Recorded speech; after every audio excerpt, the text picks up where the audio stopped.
কি টাই পড়তে পারেন না? বান্টি ভাই সেটা কর্পোরেট জব করেন। দরকার হয় না তো, মানে দরকার যখন হয় বাবা হেল্প করে তো। দেখি সত্যি ছেলের রোম্যান্স দেখতে কিন্তু খুব ভালো লাগছে, তাই না? ছেলেটা বড় হয়ে গেছে, প্রেম করছে। আরে ওর প্রেমটা তো আমি শুরু করাই দিছি। আপনি কি নার্ভাস?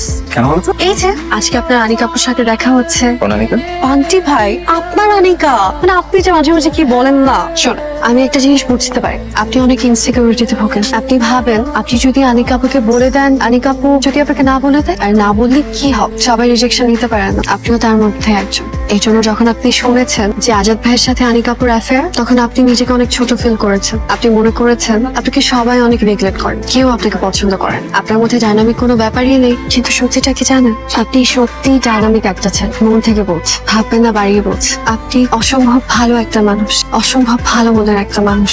আপনি সব থেকে ভালোটা ডিজার্ভ করেন, বুঝছেন মিস্টার?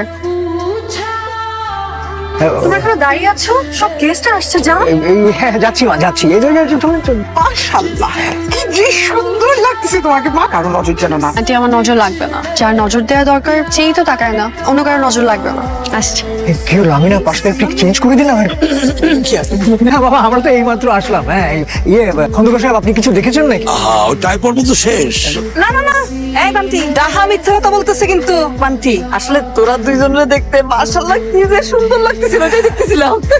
কাকি এখন একটু বেশি বেশি হয়ে যাচ্ছে না? ঠিক আছে, তোদের দুজনকে খুব পোষা লাগতেছিল, ভালো লাগছে। আপনি কি বললেন?